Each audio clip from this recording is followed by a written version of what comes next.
ये कथा रामायण के बहुत ही प्रसिद्ध भाग में से एक है।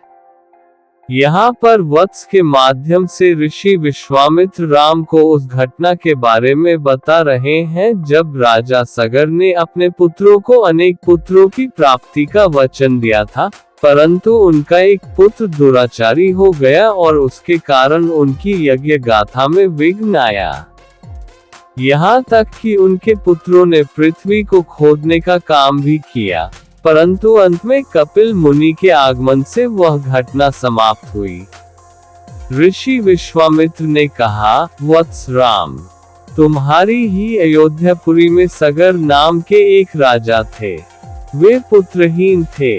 सगर की पटरानी का नाम केशिनी था, जो कि विदर्भ प्रांत के राजा की पुत्री थी। केशिनी रूपवती, धर्मात्मा और सत्यप्रायण थी। सगर की दूसरी रानी का नाम था सुमति, जो राजा अरिष्टनेमि की कन्या थी। महाराज सगर अपनी दोनों रानियों को लेकर हिमालय के भृगुप्रस्रवण नामक प्रांत में गए और पुत्र प्राप्ति के लिए तपस्या करने लगे। उनकी तपस्या से महर्षि भृगु प्रसन्न हुए और उन्हें वर दिया कि तुम्हें अनेक पुत्रों की प्राप्ति होगी। दोनों रानियों में से एक का केवल एक ही पुत्र होगा जो कि वंश को बढ़ाएगा और दूसरी के 60,000 पुत्र होंगे। कौन सी रानी कितने पुत्र चाहती है, इसका निर्णय वे स्वयं आपस में मिलकर कर ले। केशिनी ने वंश को बढ़ाने वाले एक पुत्र की कामना की और गरुड़ की भगिनी सुमति ने 60,000 बलवान पुत्रों की। कुछ काल के पश्चात रानी केशिनी ने असमंज नामक पुत्र को जन्म दिया। रानी सुमति के गर्भ से एक तुम्बा निकला, जिसे फोड़ने पर छोटे छोटे 60,000 पुत्र निकले। उन सब का पालन पोषण घी के घरों में रखकर किया गया। तारांकन काल चक्र व्यतीत होते गया और सभी राजकुमार युवा हो गए। सगर का ज्येष्ठ पुत्र असमंज बड़ा दुराचारी था और उसे नगर के बालकों को सरयू नदी में फेंककर उन्हें डूबते हुए देखने में बड़ा आनंद आता था। इस दुराचारी पुत्र से दुखी होकर सगर ने उसे अपने राज्य से निर्वासित कर दिया। असमंज के अंशुमान नाम का एक पुत्र था। अंशुमान अत्यंत सदाचारी और पराक्रमी था। एक दिन राजा सगर के मन में अश्वमेध यज्ञ करवाने का विचार आया। शीघ्र ही उन्होंने अपने इस विचार को कार्यरूप में परिणत कर दिया। राम ने ऋषि विश्वामित्र से कहा, गुरुदेव, मेरी रुचि अपने पूर्वज सगर की यज्ञ गाथा को विस्तार पूर्वक सुनने में है। अतः कृपा करके इस वृतांत को पूरा सुनाइए।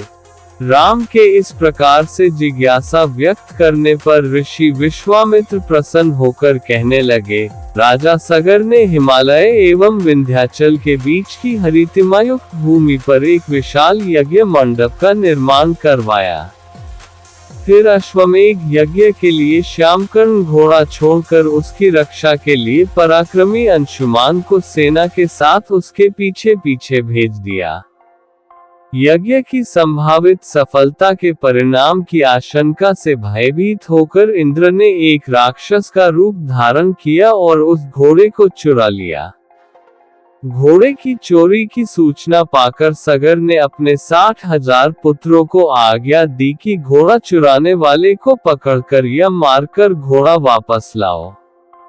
पूरी पृथ्वी में खोजने पर भी जब घोड़ा नहीं मिला तो इस आशंका से कि किसी ने घोड़े को तहखाने में न छुपा रखा हो, सगर के पुत्रों ने संपूर्ण पृथ्वी को खोदना आरंभ कर दिया। उनके इस कार्य से असंख्य भूमितल निवासी प्राणी मारे गए। खोदते खोदते वे पाताल तक जा पहुँचे। उनके इस नृशंस कृत्य के विषय में देवताओं ने ब्रह्मा जी को बताया तो ब्रह्मा जी ने कहा कि ये राजकुमार क्रोध एवं मद में अंधे होकर ऐसा कर रहे हैं। पृथ्वी की रक्षा कर दायित्व कपिल ऋषि पर है, इसलिए वे इस विषय में अवश्य ही कुछ न कुछ करेंगे। पूरी पृथ्वी को खोदने के बाद भी जब घोड़ा और उसको चुराने वाला चोर नहीं मिला तो निराश होकर राजकुमारों ने इसकी सूचना अपने पिता को दी। क्रुद्ध सगर ने आदेश दिया कि घोड़े को पाताल में जाकर ढूंढो। पाताल में घोड़े को खोजते खोजते वे सनातन वसुदेव कपिल के आश्रम में पहुंच गए। उन्होंने देखा कपिल देव तपस्या में लीन है और उन्हीं के पास यज्ञ का वह घोड़ा बंधा हुआ है। उन्होंने कपिल मुनि को घोड़े का चोर समझकर उनके लिए अनेक दुर्वचन कहे और उन्हें मारने के लिए दौड़े। सगर के इन कुकृत्यों से कपिल मुनि की समाधि भंग हो गई। उन्होंने क्रुद्ध होकर सगर के उन सब